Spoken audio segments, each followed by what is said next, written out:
paz do Senhor Jesus, estamos mais uma vez aqui no programa da EBD, com a presença do pastor João Barbosa, que é um dos comentaristas deste programa, também o evangelista Marcelo, que é vice-superintendente da nossa EBD, né? Como também o pastor João, que atua na secretaria da nossa EBD.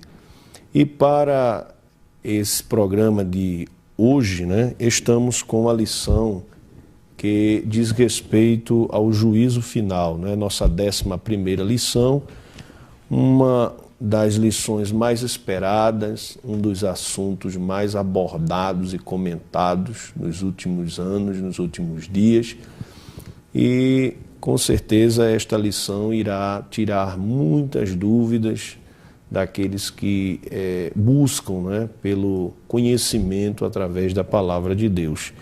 Então nós temos aqui um objetivo bem simples, né, e claro na nossa lição, aonde o primeiro ponto dela irá abordar os eventos que antecedem ao juízo final, como no segundo ponto também observamos que estará transmitindo o saber, né, como se dará o juízo final, e o terceiro ponto da nossa lição, que irá relacionar as bases do juízo final. Então, já adentrando neste nosso primeiro ponto da lição, onde nessa lição estamos estudando a respeito do juízo do Senhor, nós queremos já direcionar ao pastor João Barbosa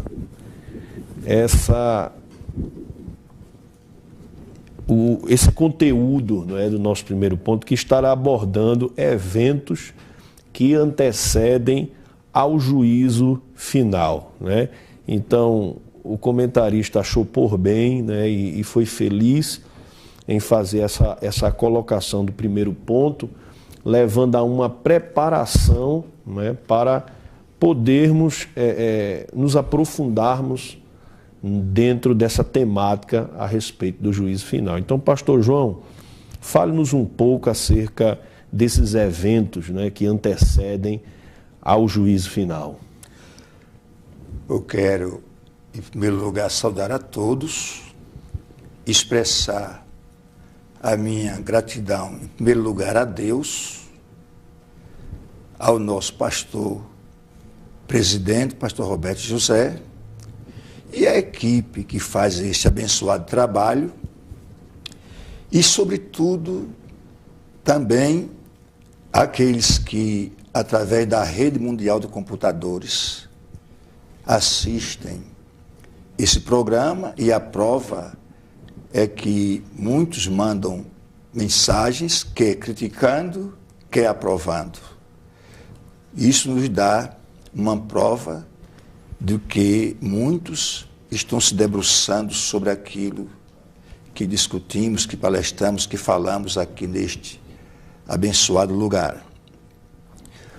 Os eventos que antecedem o juízo final,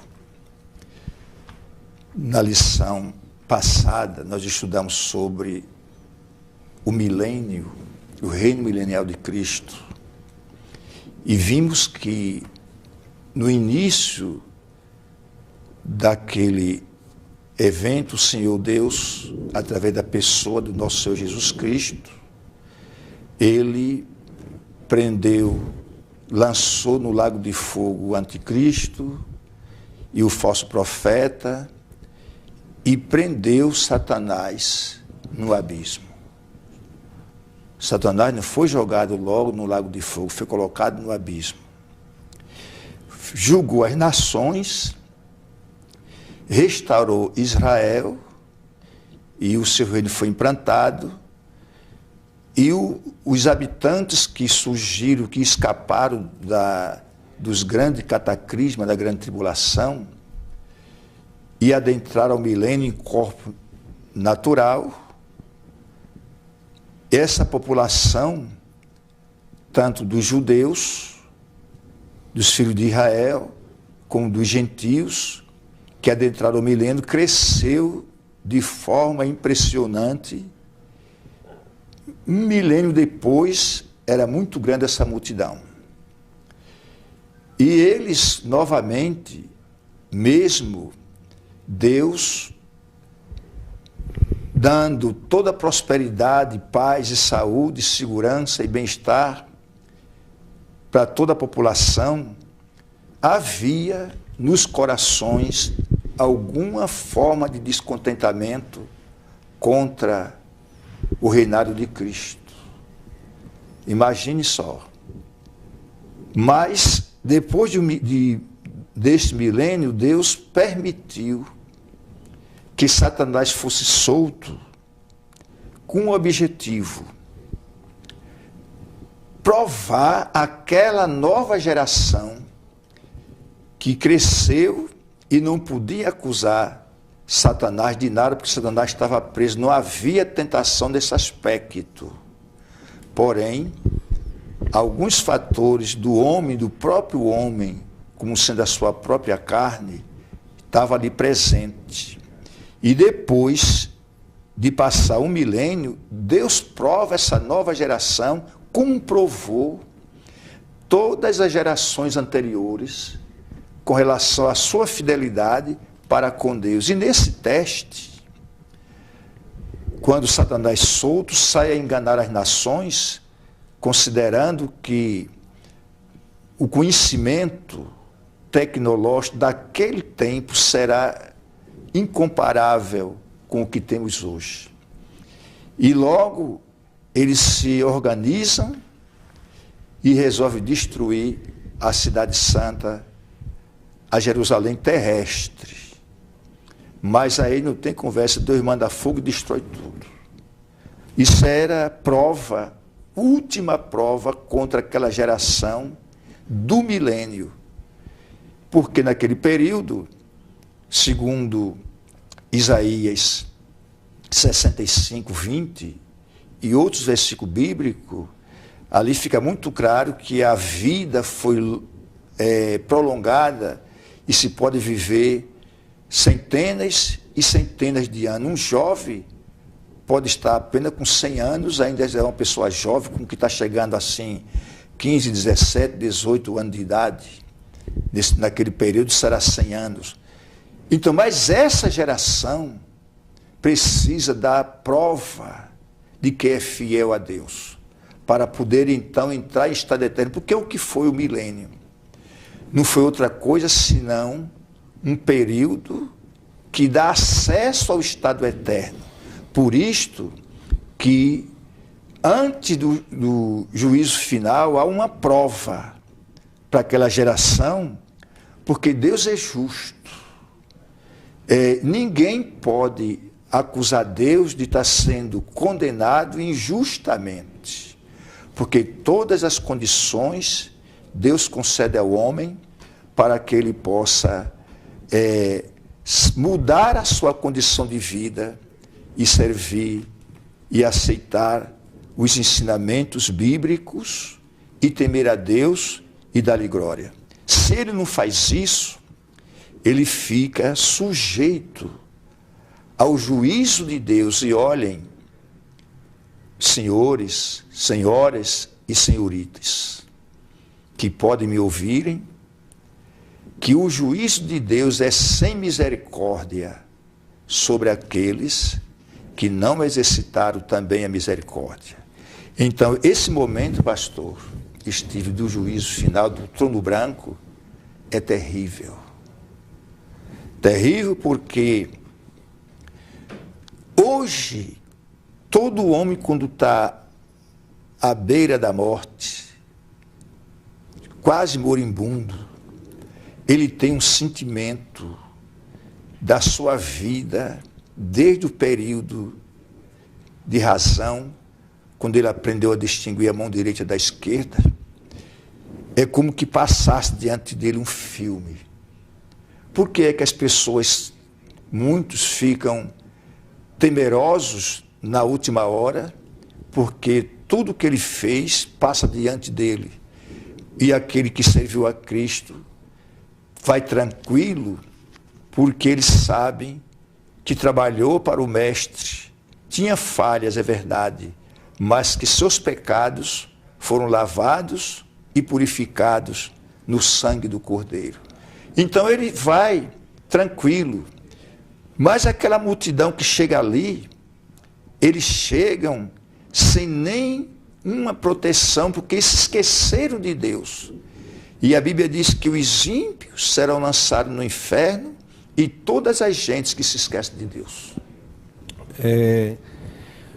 Irmão Marcelo, nós vemos também a atuação de Satanás, né? O arqui-inimigo do homem, né? De Deus, da igreja, que atua hoje, né?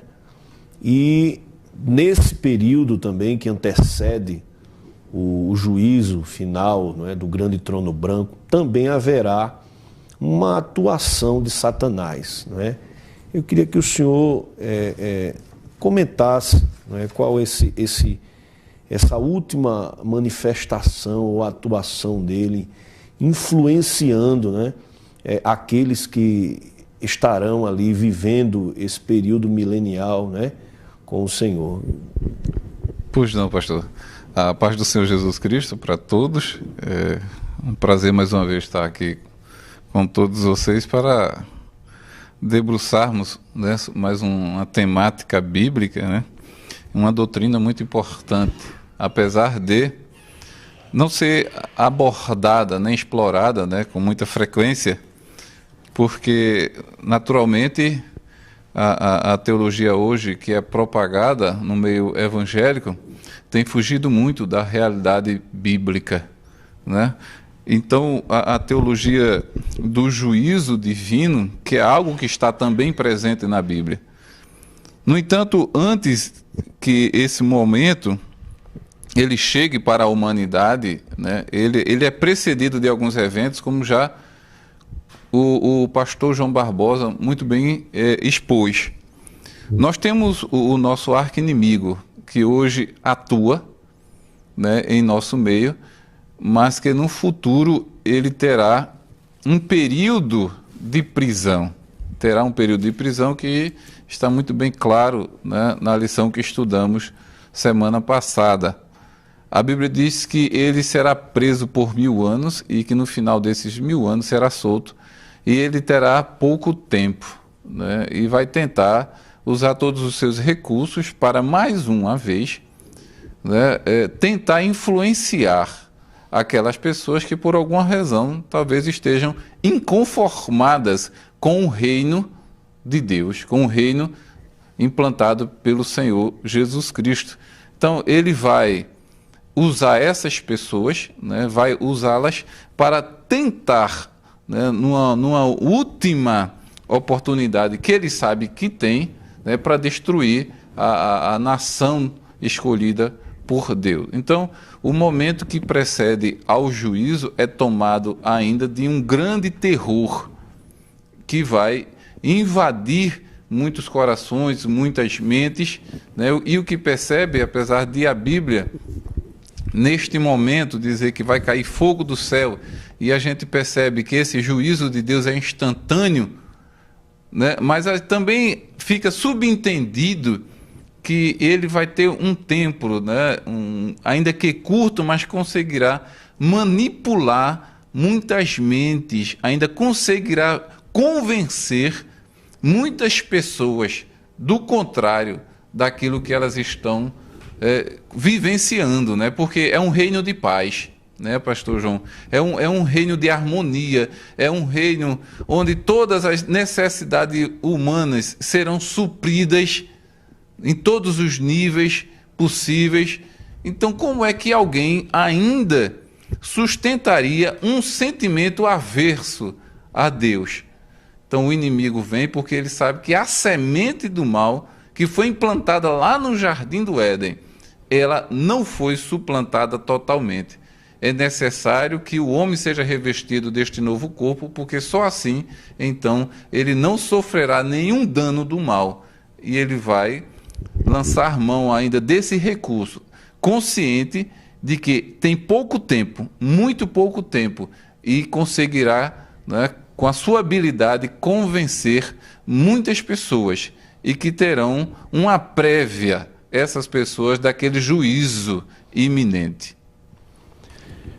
Então, evangelista Marcelo, nós vemos o cumprimento das Escrituras, né, nessas expressões que a nossa lição está mostrando para nós, né, que antes, né, do juízo, da expressão apocalíptica aqui, no capítulo 20, verso 11, que diz: "E vi um grande trono branco e o que estava sentado sobre ele, de cuja presença fugiu a terra e o céu e não se achou lugar para eles." Quer dizer, antes que chegue esse momento, acontecerá essa atuação ainda maligna, né, de Satanás para ludibriar, né, enganar os que estiverem com Cristo ali no seu reino durante esses 1000 anos.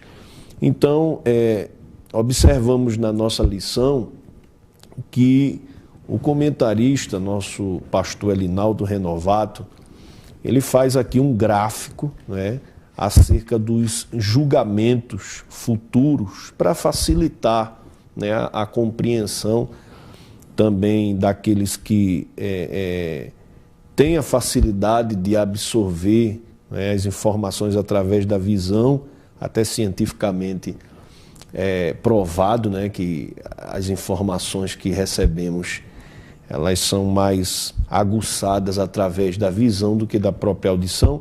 Então está aqui, né, uma linha de tempo aqui mostrando dois lados, né, da atuação nas regiões celestiais e na terra, né? E vemos aqui o tribunal de Cristo, que estará sendo foi tema das lições que estudamos anteriormente, enquanto a realização do tribunal de Cristo no céu, na terra a tribulação. Depois passamos para outra etapa do quadro. Nós vemos aqui o julgamento durante o período do milênio aqui na terra, né? Nós vemos aqui o julgamento dos gentios acontecendo também nesse mesmo período, dos gentios e judeus e vivos, santos da tribulação e do Antigo Testamento, e o reino do milênio, né? E por fim, nós vemos aqui o julgamento de Satanás, os ímpios, os céus e a terra, né? Que é o período que a nossa lição trata, né? O juízo final, o julgamento do grande trono branco. E mais embaixo nós vemos o estado eterno. Então, para adentrarmos nessa temática da lição, o juízo final, nós seguimos a mesma linha do comentarista, né? E eu queria, pastor João, que o senhor comentasse o que diz respeito a o que é e quando se dará, né, o juízo final. Primeiro, o juízo final é uma coisa que, inclusive, está amalgamado no coração dos homens, quando as pessoas têm muito ódio de outro, diz assim, e a gente se encontra no juízo final. É, né? Verdade. Está até no imaginário popular a ideia de um tempo onde todos se encontrarão ali, diante do Supremo Juiz. E isso não precisa nem que o homem tenha lido Bíblia. Está amalgamado no próprio ser. E é bom entendermos que, como a Bíblia nos assegura, e eu posso dizer porque experimento isso, vivencio isso, a fidelidade de Deus e a justiça de Deus, Deus é justo. Então, ele vai julgar com equidade.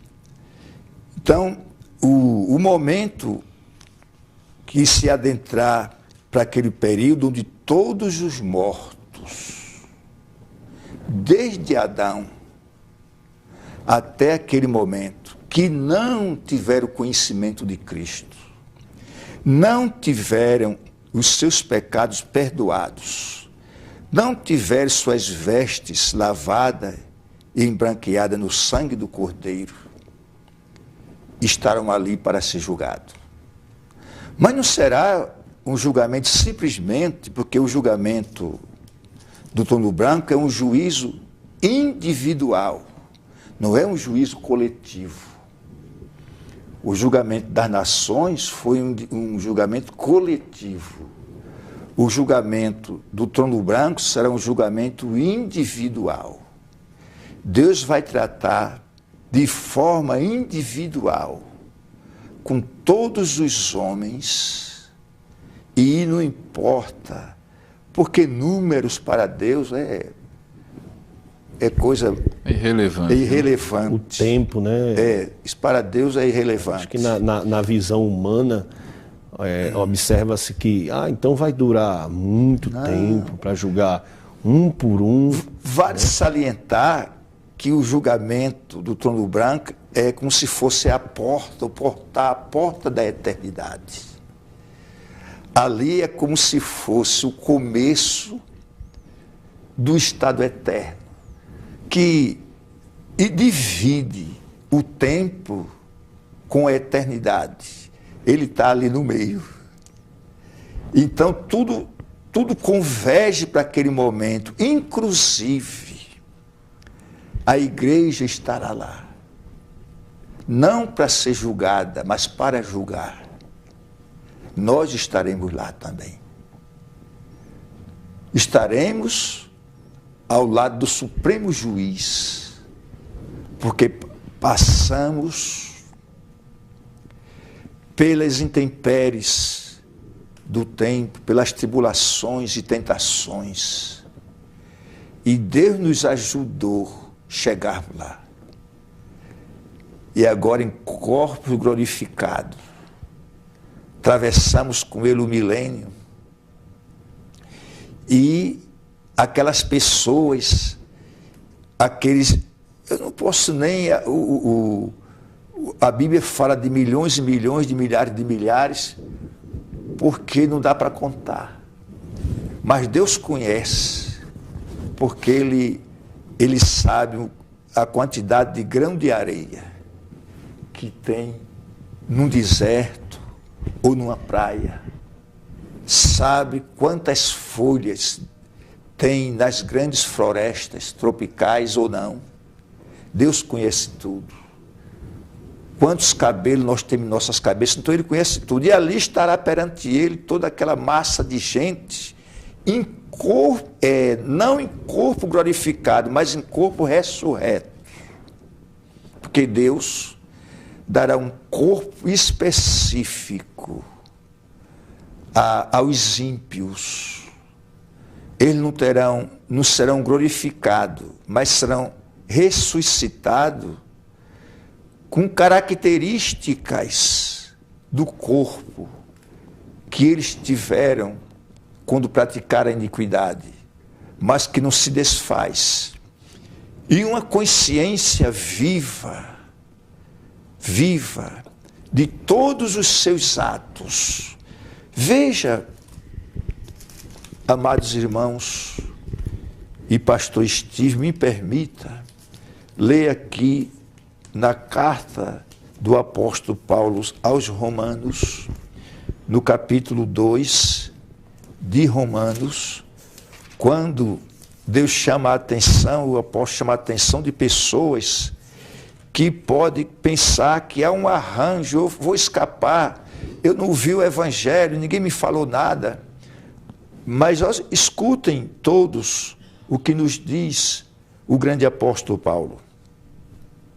Ele diz na sua primeira carta aos Romanos, no capítulo 2, a partir do versículo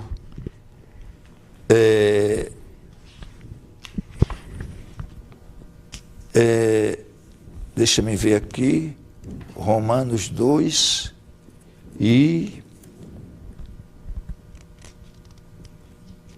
Romanos 2 e 3, ele diz assim: E tu, ó homem, que julgas os que fazem tais coisas, cuidais que fazendo que fazendo-as tu escaparás do juízo de Deus? Ou desprezas tu a riqueza da sua benignidade, paciência e longanimidade, ignorando que a benignidade de Deus te leva ao arrependimento? Mas segundo a tua dureza do teu coração, impenitente, tesouras para ti do dia da ira e da manifestação do juízo de Deus, o qual recompensará cada um segundo as suas obras, a saber, a vida eterna aos que com perseverança em fazer bem procuram glória, honra e incorrupção. Mas a indignação e a ira aos que são contenciosos e desobedientes à verdade e obedientes à iniquidade. Aí de que tribulação e angústia sobre toda a alma do homem que faz o mal, primeiramente do judeu e também do grego. Ou seja, não existe, alguém não pode achar que escapa do juízo de Deus, porque tudo está anotado. Se não bastasse, pastor, existem livros que não se pode calcular a quantidade. Desde o nascimento do homem, quando ele é concebido na madre de sua mãe, segundo o Salmo 139, e o versículo 16, Salmo 139, 16, é importante a leitura desse versículo para entendermos o que acontece com o homem ali. Diz assim, versículo 15 diz assim: os meus ossos não te foram encobertos quando no oculto fui feito, entretecido nas profundezas da terra.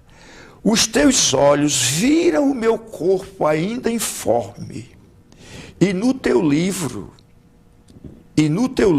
todas estas coisas foram escritas, as quais em continuação foram formadas, quando nem ainda uma delas havia. Ou seja, mesmo na nossa formação, Deus escreve como foi a nossa formação. Deus conhece e escreve lá até o nosso código genético. Como Ele é um ser que conhece no princípio as coisas que vão acontecer no final. Porque Ele disse, eu anuncio desde o princípio, ele anuncia o fim. Hoje Ele diz as coisas que vai acontecer. Quer dizer, porque Ele, passado, presente, futuro, está tudo perante Ele, como se fosse tudo presente perante Ele. Não existe essa questão para Deus. Então, os homens, todos os seus atos, o Salmo 56 e 8, tem uma expressão que diz assim: Senhor, Tu contaste minhas vangueações.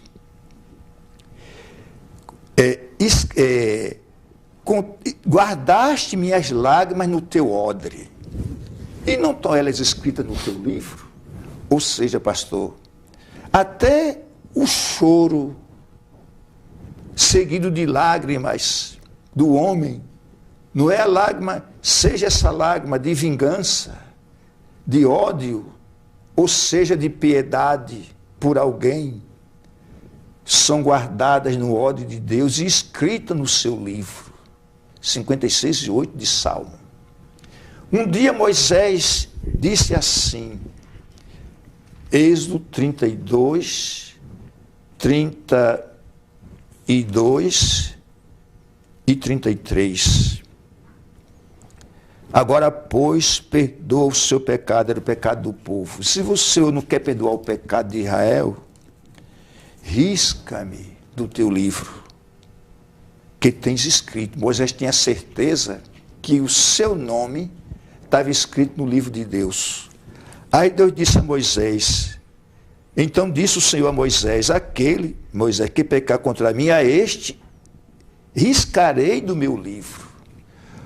A única forma de o nome do homem, da mulher, de todos aqueles que chegarem no juízo do trono branco, porque a Bíblia diz que abriram-se os livros e um outro livro que era o da vida. Aqueles outros livros, está escrito nele toda a vida de cada pessoa. Mas ele precisa ter o nome escrito no livro da vida. Esse livro da vida, entenda-se por isso, livro da vida do Cordeiro, que foi quem morreu por todos nós. Então, se o nome depois de tudo aquilo ali, você vai ver o livro da vida, e não tem o nome escrito no livro da vida. Se não tiver escrito no livro da vida, por que não está escrito no livro da vida? Porque a pessoa pecou contra Deus. E, irmão Marcelo, a única forma, a única razão de não ter o nome escrito, porque não há esquecimento. Não há esquecimento. Deus vê as coisas acontecendo no momento que ela acontece. E naquele momento ela é registrada. Até na própria consciência do homem, ela é registrada. Então, se o homem não teve seus pecados perdoados, porque ele pecou contra Deus, Deus disse a Moisés: aquele que pecar contra mim, esse eu riscaria do meu livro.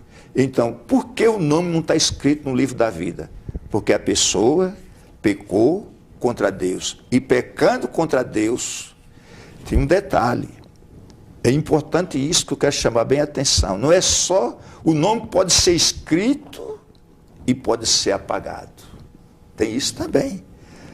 O nome, Deus pode ter escrito o nome de alguém no livro da vida e depois apagar esse nome do livro da vida. É o único que pode escrever e apagar. É ele que escreve, é ele que apaga. Eu queria só chamar a atenção, pastor, para um detalhe, né, no julgamento. Quando o senhor fez a leitura de Romanos, e que fala que vai ser julgado serão as nossas obras, né? Tudo aquilo quanto fizemos. Isto. Alguém pode imaginar, mas toda a minha vida sempre foi dedicada a fazer boas obras. Como bem sabemos, há ensinos religiosos hoje fundamentados numa vida de boas obras para tentar, talvez, restaurar, resgatar ou purificar a sua vida atual em detrimento de alguma vida, de uma possível vida passada. Então, o juízo final, que seja, se é final, é o último, né? Não haverá outro. Então, essas obras que estão aí são, poderíamos também, e podemos dizer, não são obras de fé, né? Obras de fé são aquelas obras que visam a glória de Deus, né? Que visam atingir, propagar a mensagem do Evangelho, principalmente.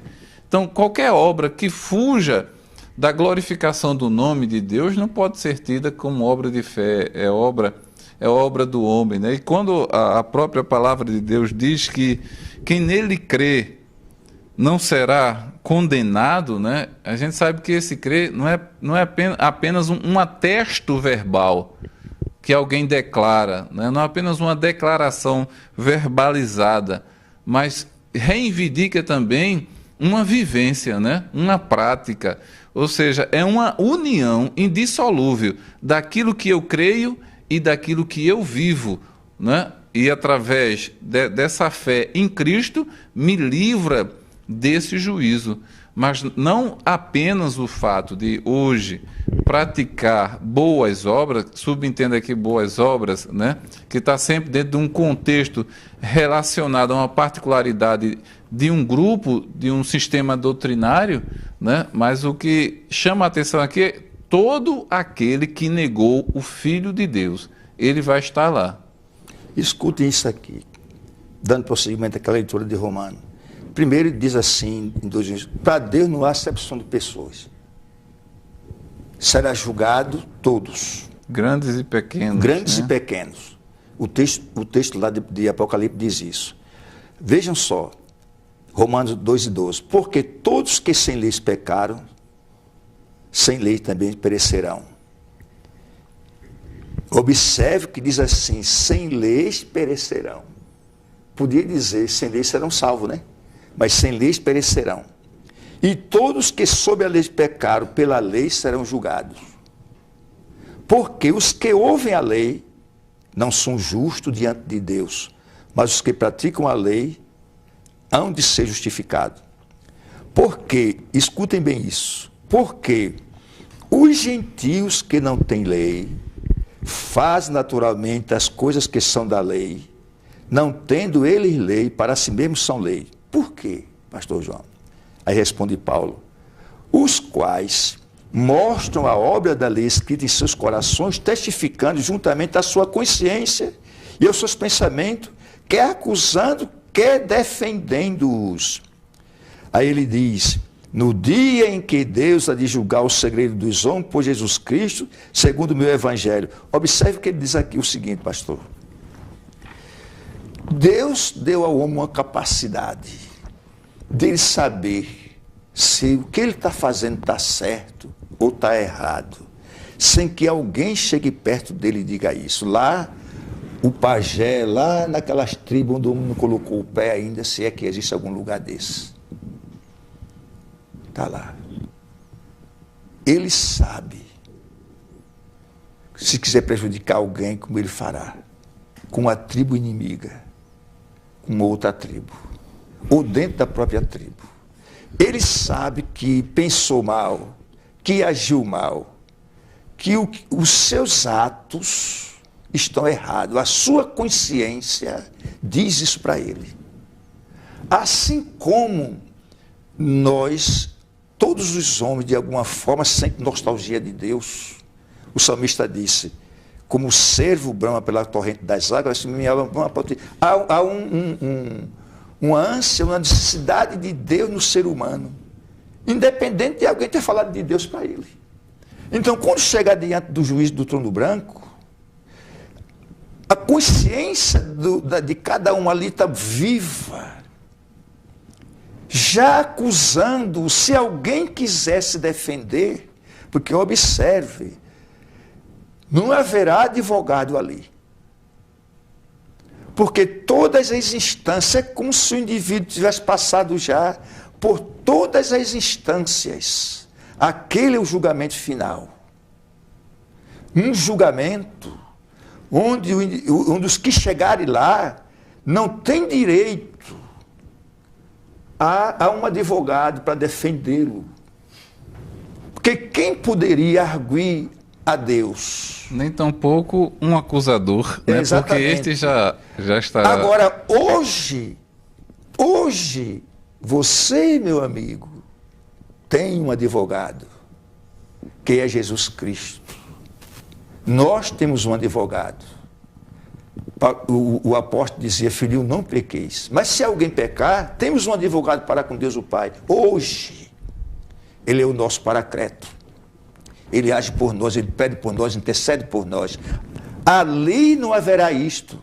Quem chegar ali, chega consciente. Mesmo assim, Deus fará passar diante dele todos os seus atos individualmente, e ele será lançado no lago de fogo. E me permita ainda, eu quero pegar aqui um gancho de alguns eminentes teólogos que entendem que esse julgamento ainda ali, embora será eterno, mas proporcionalmente ao que o indivíduo praticou nesta vida. Pode ter até um castigo mais severo. Segundo Mateus, né, capítulo 11, quando ele fala das cidades de Cafarnaum e da cidade de Betsaida. Quer dizer, que o viram e pouco caso ou nenhum fizeram acerca da palavra de Deus. Imagine o mundo de hoje, que blasfema de todas as formas contra Deus. A visão filosófica do castigo eterno, né, é transmitido através de artigos da mídia, né, de uma forma de estado de dor, né, do ser humano, mais voltado para o lado físico, né, o queimar do fogo, né, eterno. E diante das colocações que o senhor, juntamente com o nosso evangelista Marcelo, e a Bíblia, a própria lição mostra para a gente, é que esse estado de dor, ele é voltado mais para uma dor de consciência, né? pelo fato de ser mostrado, né, para o indivíduo, o ser. O fogo não se apaga, é aquele bicho que nunca deixa de ruir. Que é a consciência. Que é a consciência, né? Dizendo você errou. Então, o caro telespectador, o estado de dor, né, de consequência neste lugar de fogo eterno, ele é voltado mais para um pesar de consciência, né, de ter tido a oportunidade de se arrepender, de seguir o caminho certo. E talvez até essa oportunidade veio tantas vezes e tantas e não foi acolhida, né, pela pessoa. Então, algo semelhante a gente pode até dizer que é aquela passagem bíblica que é narrada sobre o homem rico e Lázaro. E Lázaro, que mostra, né, essa realidade. Então, irmão Marcelo, nós observamos que também nesse juízo final teremos um juiz, né?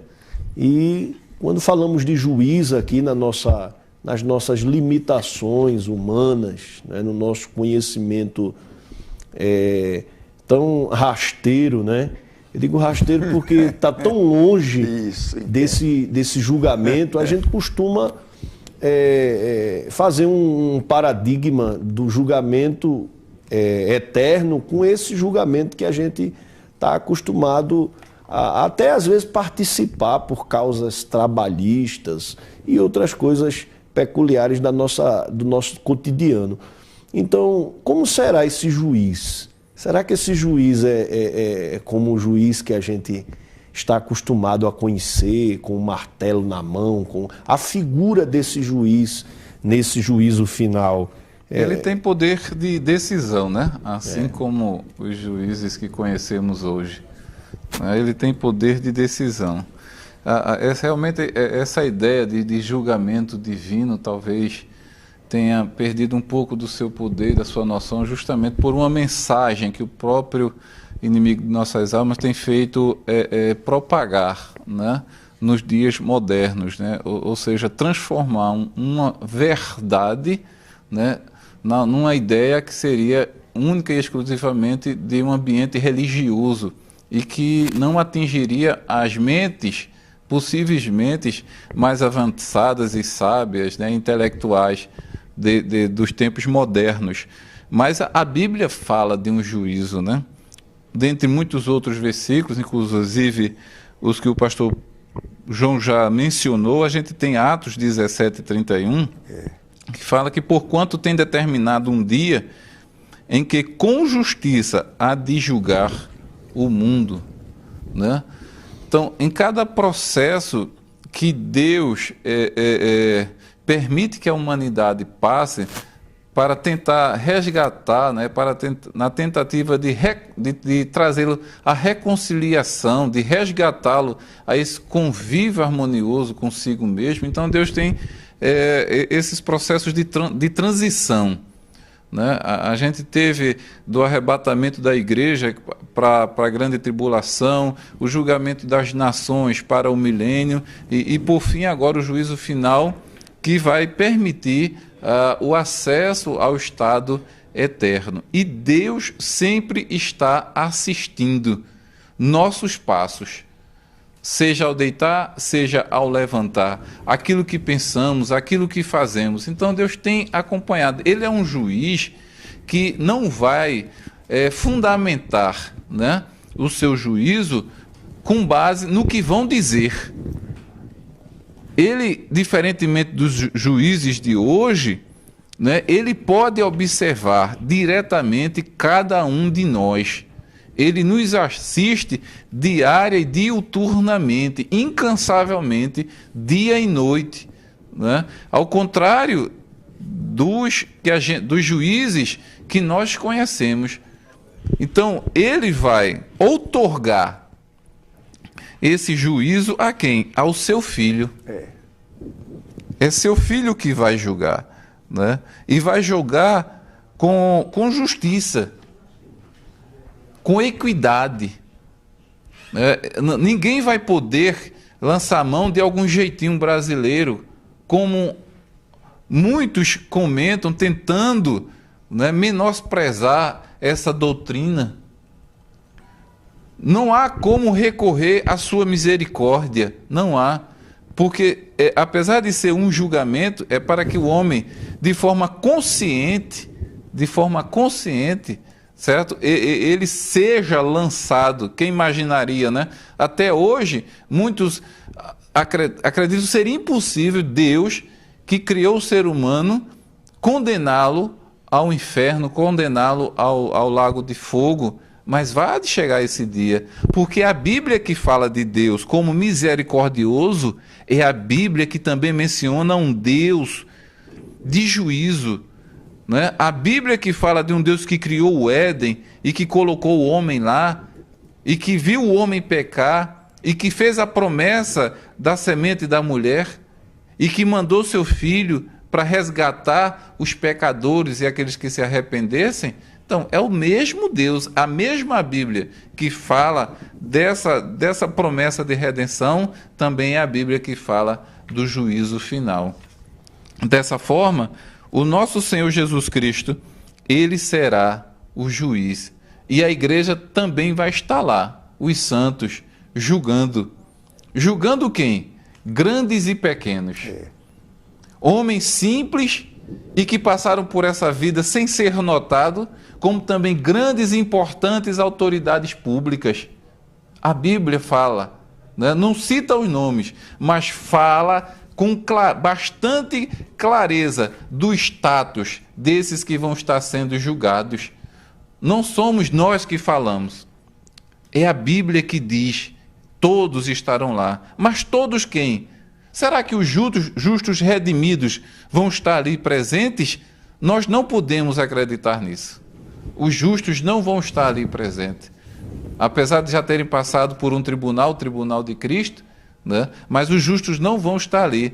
A Bíblia fala claramente, né? O mar darão seus mortos, a morte e o inferno também darão seus mortos.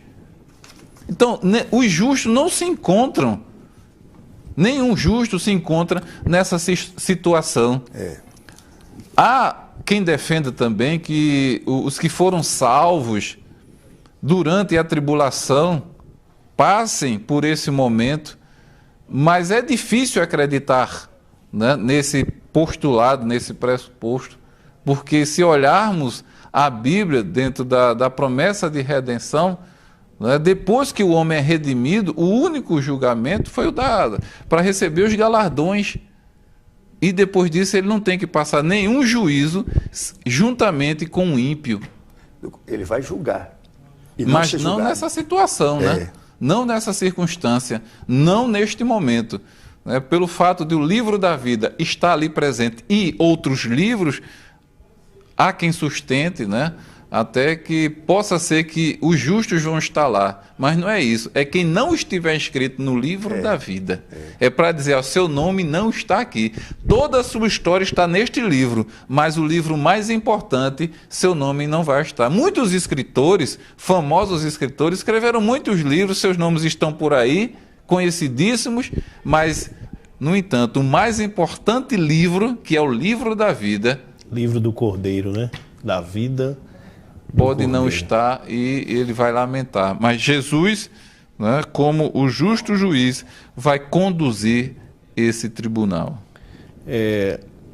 Chegando agora já à conclusão, né, do nosso comentário bíblico e do programa, nós queremos fazer nossas considerações finais, né, e fechando, né, a linha de raciocínio. Nós vemos aqui no terceiro ponto da lição, né, que trata sobre as bases do juízo final. E é comentado aqui os livros, né, que serão abertos e também a sentença, qual seria a sentença. Segundo Severino Pedro, né, no seu livro de escatologia, ele diz que só terão permissão de entrar na Nova Jerusalém Celestial, e conforme baseado em Apocalipse 21 e 27, os que estão, pastor João, escritos no livro da vida do Cordeiro. Do Cordeiro. E entre os livros escritos com tinta, né, e outros, como o senhor nobre evangelista Marcelo falou, encontramos mais ou menos alguns livros, né, na nossa Bíblia, na Bíblia Sagrada, cerca de mais ou menos 7 livros, né? O livro da consciência, segundo Romanos capítulo 2, versículo 15, o livro da natureza, segundo o Salmo 19, verso 1 ao 14, o livro da lei, segundo Romanos capítulo 2, versículo 12, o livro do Evangelho, o livro das memórias, o livro das obras e o livro da vida, né? Que é esse que o nome precisa estar registrado ali para a admissão, né, do indivíduo à eternidade. Então, pastor João, com as suas considerações finais, baseado nesta última linha de pensamento, queria que o senhor fizesse sua colocação, como também em seguida nosso evangelista Marcelo fazendo a sua. O apóstolo Paulo foi um homem que se debruçou muito sobre este assunto de julgamento. E ele diz na sua carta aos Romanos, a sua primeira carta aos Coríntios 6, 2 e 3, falando para crentes em Cristo. Não sabeis vós que os santos hão de julgar o mundo? Ora, se o mundo deve ser julgado por vós, sois porventura indignos de julgar as coisas mínimas? Ou seja, a gente pode ver algo que está errado, pode, e pode dizer que está errado. Paulo está chamando essa atenção e diz: não sabeis vós que havemos de julgar os anjos? Quer dizer, anjos caídos. Quanto mais as coisas pertencentes a esta vida. Quer dizer que o privilégio que Deus deu a cada crente é muito elevado. Não dá, a gente não tem, na nossa vã compreensão, não dá para entendermos a dimensão daquilo que Deus tem entregue a cada um de seus filhos e filhas aqui nessa vida com relação à vida eterna. Essa é a minha palavra de reflexão final e pedindo que cada um atenda a voz da sua consciência enquanto é tempo. Amém. Nosso evangelista Marcelo também, fazendo suas considerações. Eu quero, mais uma vez, agradecer pela oportunidade que temos, né, de poder, ainda num curto espaço de tempo, mas debater essa temática escatológica, né? E que aqueles que nos assistem possam também contribuir, fazendo seus comentários, suas críticas, né, para que possamos melhorar cada dia mais. Mas há uma mensagem no livro de Lucas, capítulo 10, versículo 20, quando muitos homens que receberam a incumbência de pregar o Evangelho, né, a grande missão, né, dos 70, então eles, quando retornam, contando ao Senhor o ocorrido, né, e eles até os demônios submetem, né, quando fazemos uso do teu nome, e o Senhor Jesus assim responde para eles: não se alegrem porque os demônios se submetem, mas antes porque o vosso nome está escrito no livro da vida. Um dia todos estarão diante do Senhor para prestar conta de tudo quanto fez. Aqueles que hoje creem na mensagem do Evangelho e recebem a Jesus como um Salvador, a própria Bíblia garante que ele está livre da condenação. Livre da condenação. No entanto, aqueles que, apesar de ouvirem, se quebrantarem e ainda assim resistirem à sua mensagem e não cedendo o seu coração para ser morada do Espírito Santo e morrer sem confessar a Cristo como Salvador, depois da morte, diz a Bíblia, só resta o juízo. E este juízo não levará em consideração não mais o sacrifício de Cristo na cruz. Porque o seu sacrifício só tem efeito enquanto você estiver aqui. Depois da morte, o juízo de Deus é implacável. E como a própria Bíblia registra, é sem misericórdia. Que você, o quanto antes, faça a sua decisão, aquele que ainda não foi, enquanto seja tarde demais. Deus abençoe a todos em nome de Jesus. Queremos agradecer a participação, mais uma vez, da nossa superintendência, que é uma bênção nessa cooperação, da informação ao telespectador, que acompanha o nosso programa. Então, que Deus te abençoe, que Deus te ajude e que domingo Deus use você poderosamente através dessa mensagem transmitida pela lição da Escola Bíblica Dominical. Que Deus te abençoe. Amém.